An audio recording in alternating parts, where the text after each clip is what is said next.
Comfort, comfort my people, says your God. Speak tenderly to Jerusalem and proclaim to her that her hard service has been completed, that her sin has been paid for, that she has received from the Lord's hand double for all her sins. A voice of one calling in the desert, prepare the way for the Lord. Make straight in the wilderness a highway for our God. Every valley shall be raised up, every mountain and hill made low. The rough ground shall become level, the rugged places a plain. And the glory of the Lord will be revealed, and all mankind together will see it. For the mouth of the Lord has spoken. A voice says, cry out. And I said, what shall I cry? All men are like grass, and all their glory is like the flowers of the field. The grass withers and the flowers fall, because the breath of the Lord blows on them. Surely the people are grass. The grass withers and the flowers fall, but the word of our God stands forever. You who bring good tidings to Zion, go up on a high mountain.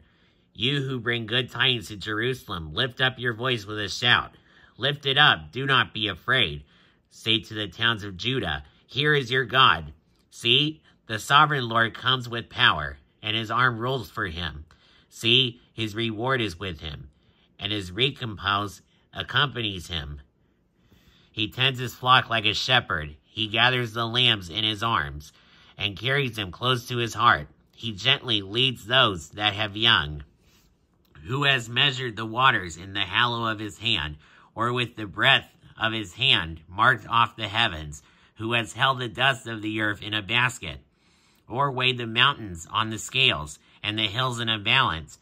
Who has understood the mind of the Lord, or instructed him as counselor? Whom did the Lord consult to enlighten him, and who taught him the right way? Who was it that taught him knowledge, or showed him the path of understanding?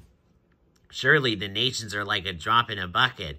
They are regarded as dust on the scales. He weighs the islands as though they were fine dust. Lebanon is not sufficient for altar fires, nor its animals enough for burnt offerings. Before him all the nations are as nothing. They are regarded by him as worthless and less than nothing. To whom then will you compare God? What image will you compare him to? As for an idol, a craftsman casts it, and a goldsmith overlays it with gold, and fashions silver chains for it. A man too poor to present such an offering selects wood that will not rot. He looks for a skilled craftsman to set up an idol that will not topple. Do you not know? Have you not heard? Has it not been told you from the beginning? Have you not understood since the earth was founded? He sits enthroned above the circle of the earth, and its people are like grasshoppers. He stretches out the heavens like a canopy, and spreads them out like a tent to live in.